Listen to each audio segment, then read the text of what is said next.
Earlier in the program, we looked at the palace eggs pulled from the shelves by Countdown. They may or may not have been free range, but they were sold as such. Consumer told us if you bought free range or thought you were buying them and they weren't, then you are entitled to a refund. Full stop. Countdown said yes, although they're waiting for the investigation into whether or not they were free range or caged to be complete. At the same time, consumers, the industry itself, and even, as you'll hear, cabinet ministers seem uncertain about what exactly free range is. We know they're birds that aren't in cages, but beyond that it's less clear. FRENZ, a company that only produces free range eggs, wants an explicit, binding and enforceable industry standard. Full stop. The company says New Zealanders have a pastoral sense of free range birds, fossicking about outside for insects and feed, coming and going from their roosts as and when they please. And that's what many people think.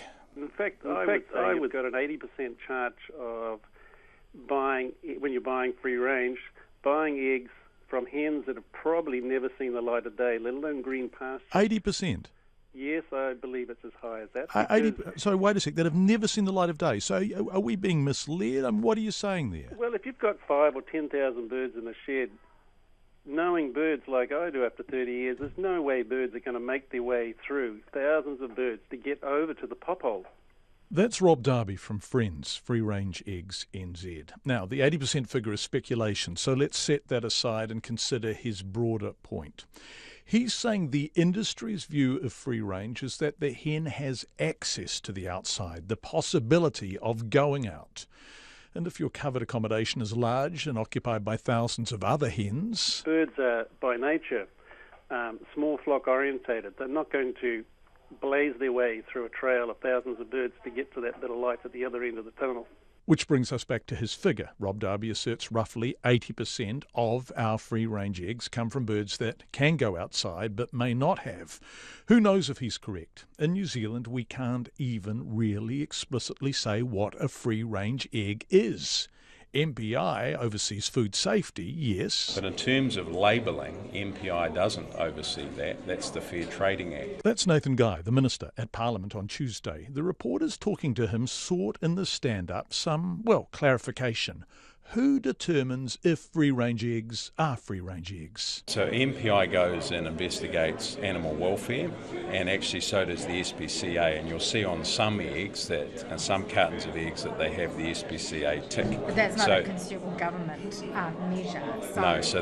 Who's actually responsible for checking that consumers are being given a fair go when they're told something is free-range and it's not? Well, that is where it comes down to the Fair Trading Act. But the Fair Trading Act only works where there's definition and clarity. We know what caged eggs are. Those hens can't get out. But what are free-range eggs? In terms of the labelling issue, it is very hard to define what is a free-range egg. OK, so when the supermarket is full of them, free-range, labelled as such, what does that mean? On Tuesday, I asked Michael Brooks from the Egg Producers Federation, how do you absolutely guarantee that the free-range egg you've purchased is free-range? Well, we have just got to put as many systems in place that will prevent a lone individual, 1 out of 126 farmers, from doing something that subverts the system. OK, sorry, can you answer my question though, Michael? I'm so sorry to be insistent. How can you guarantee that the free-range egg you've purchased, which you paid extra money for, is actually free-range? Well, can you prove anything is 100%? Now, clearly there's two separate issues here. One is outright deceit, deliberately selling caged eggs as free-range. The other is less clear and perhaps more confusing. What is free-range? Nathan Guy, Primary Industries Minister. In terms of the labelling issue, it is very hard to define what is a free-range egg. What does the industry say? Here's Michael Brooks of the Federation again. What is free-range? It's fundamentally hens that have the opportunity to access an outdoor range. OK, so they, quote, have the opportunity. Remember Rob Darby? In fact, I would say you've got an 80% charge of buying, when you're buying free range, buying eggs from hens that have probably never seen the light of day. And not MPI or its minister, not Consumer Affairs or its minister can bridge the gap between opportunity and actuality with numbers or binding and meaningful definitions. Rob Darby wonders if the confusion is deliberate. I think so, and I think there's maybe a few foxes in the hen house that are making it very hard. Why?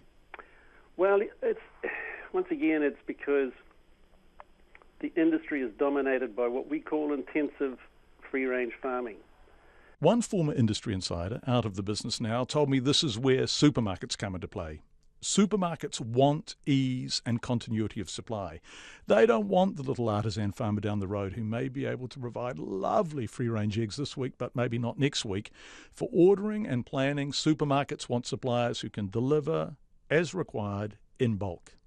And with Palace, remember, if they couldn't provide enough free-range eggs themselves, they bought them in. And with Woodlands, remember, if they can't produce enough free-range eggs themselves, they have very occasionally bought them in. Remember how devastated Michael Guthrie was on Tuesday night at the news he'd been sold caged eggs. This is the worst day of my business life, John. And the consumer? Well, if the ministers can't give a definition, and if even the industry can be duped, how can the consumer possibly know? Michael Guthrie says Woodlands will only now use its own farms and it will stamp eggs with free-range IDs. And FRENZ says ask where the eggs are from. Look for providers who explicitly label actual source on their packets. If the farms are truly and meaningfully free-range, the farmers will proudly show you. And if they get anything like, well, for biosecurity reasons we can't have you come here, then someone's trying to pull the wool over their eyes. Rob Darby from FRENZ.